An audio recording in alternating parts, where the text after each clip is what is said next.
네, 반갑습니다. 김민혁입니다. 자, 오늘은 주식에 대한 이야기가 아니라 보험에 대한 이야기 좀 더 근본적으로 나아가서 좀 큰 의미에서 금융에 대한 이야기를 좀 드려볼까 합니다. 자, 이 이야기를 드리는 이유는 역시나 이제 카톡방에서 연인님이 연금저축에 대한 이야기를 먼저 꺼내주시면서 나왔는데, 일단 내용을 좀 먼저 보면서 하나하나 좀 말씀을 드려보도록 할게요. 자, 보험으로 연금저축을 들면 안 되는 이유라고 해서 쭉 나와 있는데, 자, 일단 제가 말씀드리고 싶은 것 중 하나가 뭐냐면은, 이제 모든 금융 상품에는 장단점이 있어요. 그리고 그게 서로가 잘 맞아가지고 합의가 되면은 그게 거래가 일어나는 거고요. 그래서 소비자 같은 경우, 이 금융 상품을 구입하는 구매자 같은 경우는 그 목적이 무엇인가가 중요합니다. 그래서 일단 이 연금저축이라는 거에 대해서 좀 먼저 설명을 드리면은, 일단 첫 번째 목적은 뭐냐면은 이름에도 나와 있듯이 연금을 위함이에요. 즉 내가 노후를 위함이라는 거죠. 예. 그래서 그거를 잊지 않으셨으면 좋겠다라고 말씀을 드리고 싶고, 그 다음에 뒤에 저축이라는 것은 이제 연금이 크게 두 가지로 나눠지거든요. 연금 보험이 있고요. 그 다음에 연금 저축이 있어요. 연금 보험 같은 경우는 이제 우리가 이제 비과세를 받고 이제 거기에 대해서 크게 나중에 그 이자가 굴러가면서 이제 거기에 대해서 복리 효과로 연금이 더 늘어나는 효과를 볼 수가 있는 거고, 연금 저축 같은 경우는 지금 내가 납입하는 금액에 대해서 소득공제를 받게 됩니다. 그래서 특히 이제 그 월급 받고 다니는 직장인 분들, 특정 급여 금액을 맞추기 위해서 소득공제를 맞추기 위해서 연금저축을 드시는 분들이 있어요. 그래서 이런 것들을 좀 알고 가셔야 된다라는 거. 그래서 내가 만약에 소득공제를 받기 위함이면 연금저축을 드는 거고, 소득공제를 받지 않는 거라면은 연금저축을 사실 들 필요는 없죠. 연금저축이 아니라 그냥 연금보험을 드는 게 맞다라고 말씀을 드리고 싶어요. 그러니까 생명보험에 있는 연금 상품을 드는 게 맞다라고 말씀을 드리고 싶고, 그 다음에 쭉 읽어보면은 뭐 이제 해지율에 대한 이야기가 나오는데, 뭐 이거는 이제 이야기 드렸듯이 노후를 위한 상품이기 때문에 뭐 해지를 안 하는 게 맞는 거고, 만약에 부득이한 상황에 해지를 했을 때에 나오는 거, 이제 거기에 대한 거는 서로 이제 운용사나 이제 가입하는 고객들이나 이런 서로 중간점을 맞추기 위한 거기 때문에 이걸 일단 넘어가기로 하고, 뭐 이제 그 다음에 나온 거는 뭐 이제 최근에 금리가 낮은데 거기에 대해서 복리 효과에 대한 부분들, 사실 이거는 지금 금리가 너무 낮아지다 보니까 복리 효과를 톡톡히 누릴 수가 없어요. 옛날 같은 경우는 이제 복리가 상당히 커졌기 때문에 한 뭐 10년, 15년만 굴려도 이자가 이자를 굴리는 이제 그런 투자 방법이 가능했거든요. 근데 지금 같은 경우는 이제 이자가 이자를 굴린다고 할지라도 너무 오래 걸립니다. 복리 효과를 기대할지라도.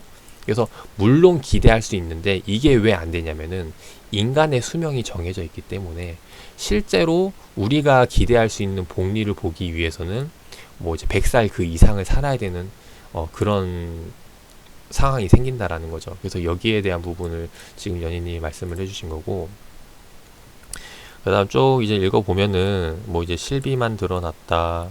그래서 뭐 보험료 부담된다. 그래서 쭉 그런 내용들이 나와 있는데, 그래서 뭐 뿌잉님이 그러면 뭐 종신보험인데 10년 동안 내고 그러는 거, 뭐 평생 확정금리인데 비과세라고 하는데 언제 보험을 들어가지고 막 후회된다라는 이야기가 나와요. 그래서 여기에 대해서 좀 먼저 말씀을 드리고 싶은 게, 우리가 이제 여기서 좀 이해해야 될 게 총 금융상품이잖아요. 그죠? 금융상품에는 여러 종류가 있는데 투자 상품이 있고요. 네.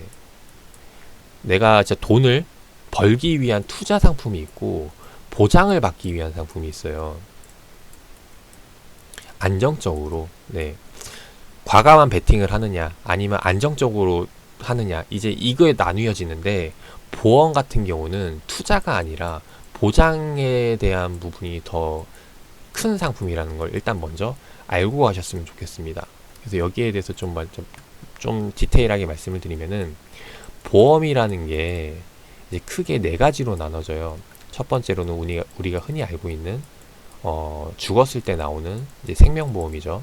그래서 내가 뭐 죽으면 뭐 10억 나온다, 20억 나온다 하는 얘기가 이제 이거고, 두 번째로는 이제 진단자금이 나오는 게 있습니다. 내가 뭐에 뭐 예를 들어 암에 걸렸을 때 뭐 1,000만 원 주겠다, 2,000만 원 주겠다, 이제 이런 것들 있죠. 이게 이제 진단자금이고, 그 다음에 이제 뭐 연인님이 가입하고 계시다는 게 이제 실손보험인데, 실제 내가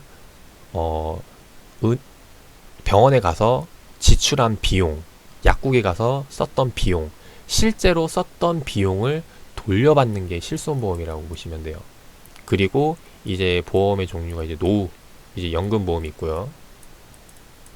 뭐 그 다음에 이제 화재 뭐 등등이 있는데, 일단 생명보험으로 따지면은 인간이 받는 것을 보면 이 네 가지 목적으로 보장을 받기 위해서 드는 거라고 보시면 돼요. 생명이라는 거는 사실 남을 위한, 그러니까 배우자를 위한 목적으로 드는 게 맞는 거고, 예, 일단 그런 목적으로 드는 게 일단 주가 되는 거고, 그 다음에 진단자금 같은 경우는 예를 들어 이런 거죠. 네, 암에 걸렸습니다. 뭐 치료비 1억입니다. 지금 수술 받으려면 1억이 필요해요. 이런데 갑자기 1억을 구할 수 있나요? 실손보험만 들게 되면은 갑자기 뭐 이렇게 큰 병에 걸렸을 때 수술해야 되는데 수술비 마련하기가 어렵다라는 거죠. 그래서 그런 목적으로 필요한 게 진단자금이라고 보시면 돼요. 그리고 나서 내가 이제 진단자금을 가지고 치료를 받고 병원에서 입원을 해서 회복을 하고 있잖아요. 근데 그동안 내가 소득 활동을 못하죠.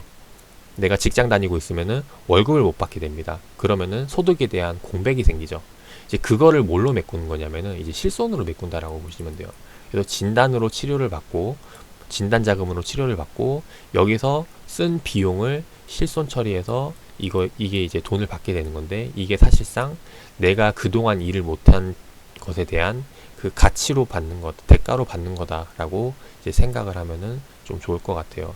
그래서 뭐 상품이라는 것 자체가 뭐, 이게 이거 들어가는 돈이면은 막 좀 잘못 생각하는 게, 이게 이제 막 돈으로 굴러가면은 투자를 했다면은 돈 더 많이 벌 수 있었을 텐데 라고 이제 생각을 하시는 분들이 많아요. 특히나 지금 같은 경우 보험을 해약을 하고 이거를 투자를 하면은 돈을 더 많이 벌었을 텐데 라고 생각을 하시는 분들이 많은데, 여기에 대해서 또 하나 이야기 드리고 싶은 게, 보험이라는 것 자체가 우리가 이제 라이프 사이클을 봤을 때 처음에 태어나서 그 다음에 죽기까지 이게 인생이 있는데, 여기에 대해서 우리가 결국엔 소득활동, 돈을 계속해서 벌어 나가면서 이제 살게 되죠. 그 돈을 가지고 결혼도 하고 뭐 집도 사고 차도 사고 애도 키우고 뭐 먹고 싶은 거 먹고 여행도 가고 이런 것들이 다 포함이 되는데, 이 돈을 가지고 어떻게 활용하느냐가 이제 인생이 달라지는 경우가 생깁니다. 그래서 보통 케이스는 일반적인 사람들은 내가 번 돈의 만큼만 써요. 그죠? 이게 일반적이고, 사업가 마인드는 뭐예요? 내가 번 돈 플러스 여기에서 이제 다른 사람들의 부채를 받죠. 돈을 빌려다가 크게 사업을 키우고, 대표적으로 주식시장이 되는데, 우리가 이제 빌려주는 입장이고 투자하는 입장이니까 주식시장에 열려있는 기업들은 남의 돈을 가져다가 이제 쓰는 입장이고, 뭐 이제 요런 건데, 요건 이제 너무 멀리 간 거고, 다시 한 번 더 이제 보험으로 넘어와서 이야기를 드리면은, 일반적으로 우리가 이제 인생을 살아갈 때 그리는 플랜이 있습니다. 뭐냐면은 첫 번째로 우리가 이제 아까 이야기했듯이 먹고 싶은 거 먹고 쓰고 싶은 거 쓰고 하는 게 목적 자금이에요. 네, 그죠? 근데 이것을 하기 위한 게 결국에는 우리가 이제 꿈을 위함이죠. 네, 뭔가를 원하고 우리가 이제 살기 위해서, 삶을 위해서기 때문에 사실 목적 자금이 상당히 중요합니다. 그죠? 이게 있어야 뭐든 할 수 있으니까. 근데 이게 있기 전에 깔려야 되는 게 보장이라는 거예요. 내가 만약에 가다가 이제 이 꿈을 위해서 살아가는데 뭐 다치거나 갑자기 뭐 병에 걸려가지고 이래가지고 이 목적 자금을 수술비로 쓴다던가 치료비로 쓴다던가 이렇게 되면은 인생이 꼬이게 된다라는 거죠. 내가 평생 살아가는데, 평생 돈을 버는데 치료비를 벌기 위해서 돈을 써야 돼요. 이러면은 상당히 이제 인생이 되게 암울해진다라는 거죠. 실제로 제 그 주변 지인분 중에 되게 젊으신데 30대 이제 후반 넘어가시는 분인데, 희귀병에 걸렸어요. 희귀병에 걸려가지고 치료제도 없어요. 그래서 매일 약을 제조해서 먹어야 되는데 그 약을 제조해서 먹는데 약을 타는데 일주일에 한 몇백만 원이 깨집니다. 특이 케이스라서, 특이 질병이라서. 근데 그런 분들은 매일 일하는 것 자체가 뭐 하는 거예요? 그 약값을 벌기 위해서 일하게 된다라는 거죠. 그래서 만약에 그렇게 살았으면은 진짜로 너무 암울한 인생일 텐데, 그나마 이제 그 실손보험이라는 게 있기 때문에 내가 치료비로 나간 거를 다시 돌려받기 때문에, 그래서 이제 뭐 잘 살고 있다라는 걸 말씀을 드리고 싶은 건데, 결국에는 이 목적 자금을 만들기 위해서는 보장이라는 게 깔려야 된다라는 겁니다. 그래서 이 보장이라는 게 뭐 이제 생명, 노후, 뭐 이제 그 진단자금, 그리고 실손, 여기에 대한 부분이 골고루 깔려 있어야 되고, 그리고 이야기 드렸듯이 보장이라는 거는 말 그대로 아주 기본 베이스예요. 내가 살기 위해서 최소한의 그냥 조금씩 그냥 약간 이제 안전함을 보장하기 위해서 투자하는 거죠. 내 인생에.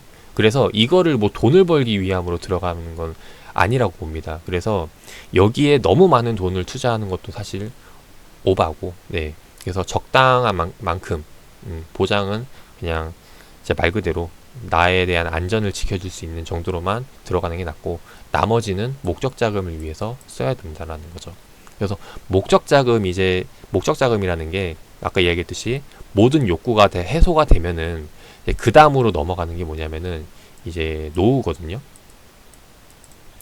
내가 이제 소득 활동을 할 동안은 목적 자금을 위해서 만들기를 하는 거고, 이 목적 자금이 해결이 되면은 그 다음으로 생각하는 게 이제 노후가 됩니다. 그래서 내 인생 노후에 대해서 어떻게 이제 플랜을 그릴 것인가, 이제 이것에 대한 고민을 하는 사람들이 이제 연금을 들거나 하는 거죠.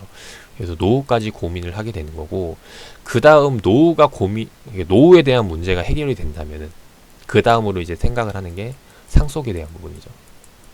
왜 제가 이걸 알려드리냐면은, 보통 사람들은 목적 자금만 생각을 해요. 좀 깨어있는 사람들은 보장까지는 생각을 합니다. 그죠? 그리고 이제 은퇴할 때 돼가지고, 나이 50, 60이 돼가지고, 이제 은퇴할 시점이 되면은 노후를 생각을 하게 됩니다. 이게 사람이라는 게 눈앞에 닥쳐야 그때부터 이제 막 챙기려고 그래요. 근데 사실 그러면은 다들 알겠지만은 늦어요. 그래서 이제 미리미리 준비하는 게 가장 중요한 거고, 제가 왜 이 상속까지 이야기를 꺼냈냐면은, 우리는 주식을 투자한 사람들이잖아요. 주식시장에 열려있는 기업들은 대부분이 뭐 시가총액 보면 알겠지만은 몇 천억, 뭐 몇 조짜리 넘어가는 것도 많아요. 그런 것들이 상속에 대한 문제를 갖게 된다는 거죠.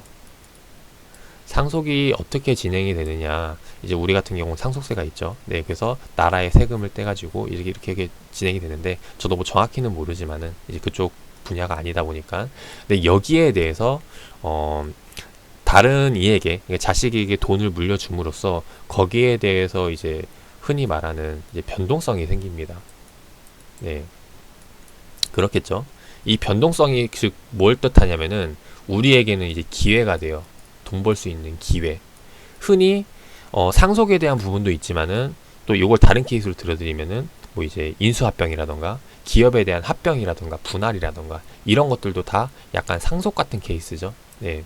그래서 맞나? 네, 맞는지 모르겠지만 아무튼 이제 이런 것들에 있어서 가치가 변하는 부분이기 때문에, 왜냐면 예전 오너는 잘했는데 지금 오너는 사업을 못할 수가 있어요. 그러면 주가 가치가 떨어지는 거고, 근데 예전 오너가 사업을 못했는데 지금 오너가 들어와가지고 굉장히 공격적으로 하면서 기업을 성장해 나갈 수도 있는 거고, 그래서 이런 부분들도 굉장히 많이 요소 투자할 수 있기 때문에, 그래서 이 상속에 대한 부분도 상당히 좀 중요하다.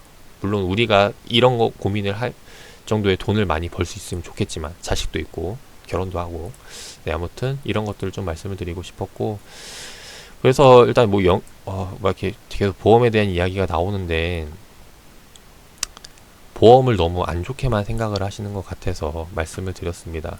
그리고 또 하나 더 말씀을 드리면은, 보험이라는 것 자체가 이것도 금융 상품이죠. 그래서 뭐 자꾸 이제 투자 관점으로 보시면은 뭐 2% 뭐 이자율에 대해서 계산을 하는데, 말씀드렸지만은 이것도 상품이다 보니까 여기에 대해서 수수료가 들어가요.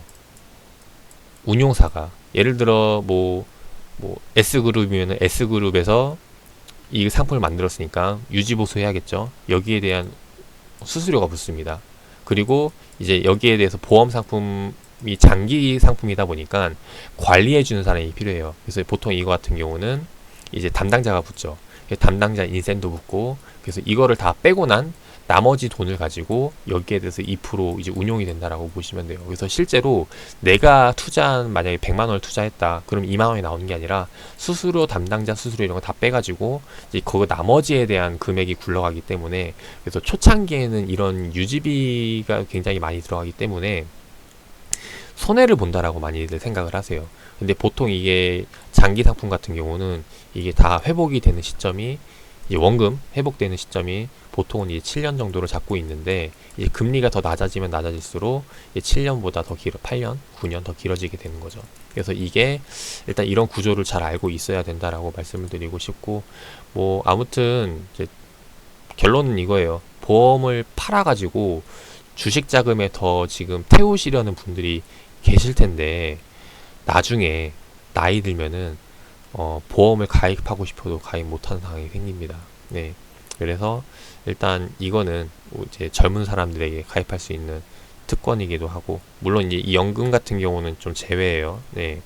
연금 같은 경우는 좀 다른 의미이기 때문에, 아무튼 이런 것들을 잘 고민을 해가지고 나만의 내 인생에 있어서 가장 베스트한 라이프 사이클을 찾아보시면 어떨까 합니다. 연금 같은 경우도 제가 이제 처음에 주식할 때 세웠던 플랜이 뭐냐면은, 주식으로 투자이익을 1000만 원을 벌면은, 투자 이익만, 네, 1000만 원을 벌면은 연금 상품 1000만 원을 가입을 해가지고 즉시, 그러니까 바로 일시납으로 1000만 원을 넣고 그 이후에 이제 바로 개시를 하는 거죠. 그래서 연금을 타먹게 매월. 근데 그게 이제 제가 지금 알기로는 이제 45세 이상부터 가능해요. 연금을 바로 즉시 연금 가능한 게. 그래서 신청이 가능하긴 한데, 그래서 그때 플랜으로 본다면은 1000만 원 냈을 때, 아니 1억인가? 네, 1억 냈을 때 한 2만 원인가 나오는 걸로 알고 있었거든요. 왜냐면은 이제 내가 앞으로 살 수 있는 수명이 길기 때문에, 45세부터 지금 100세인 때까지라고 하죠. 그래서 이런 플랜을 가지고, 그래서 매년 이익이 나면은 연금을 넣을까 나 생각도 했었는데, 이거는 이제 초창기에. 그래서 이런 것들이 상당히 좀 중요하다라는 거죠. 실제로 내가 만약에 1000만 원을 가지고 그 이상 매월 2만 원을 안정적인 수익을 받아갈 것인가? 이거는 이제 완전 확정이죠. 네, 리스크 없이 안정적인 수익을 받아갈 것인가? 아니면은 그냥 이것을 가지고 손실을 날 수 있지만은, 투자라는 게 내가 손실을 볼 수 있는 거잖아요. 손실을 볼 수 있지만은 그래도 2만 원보다 더 높은 수익을 벌 수 있는 그런 모험을 할 것인가, 여기에 대해서 이제 고민을 하는 거라는 거죠. 그래서 젊을 때는 이런 고민을 하는 게 맞고, 그리고 나이가 들면 들수록 이제 좀 공격적인 성향보다는 좀 보수적으로 운용을 하면서, 그리고 기회가 왔을 때 이제 인생을 살아가면서 많은 경험들을 했을 거 아니에요. 이제 그러다 보니까 진짜로 기회라고 생각이 될 때 과감하게 베팅을 하게 되는 거죠. 그래서 지금 시점에서 나이가 많이 들지 않은 저 포함해서 그런 분들이라면은 계속해서 여러 가지 투자 전략을 세워보고 경험을 해보면서 경험치 쌓아가면서 계속 시드를, 돈을 키워 나가는 게 좋다라고 생각이 됩니다. 언제까지 내가 좀 나이가 들어가지고 인생에 좀 후반부를 달린다고 생각이 될 때 이제 베팅이 필요한 시점에 오면은 크게 한번 걸어보는 거죠. 그래가지고 좋은 인생을 살던가, 아니면은 뭐 안 좋은 인생을 살던가, 뭐 이런 건 이제 농담 반 진담 반으로 말씀을 드렸는데, 아무튼 그런 의미에서 이제 보험이라는 게 존재한다라는 게 말씀을 드리고 싶었습니다. 아무튼 그냥 주절주절 떠들어 봤는데 조금이나마 도움이 되셨으면 좋겠고, 영상 여기서 마무리하도록 하겠습니다.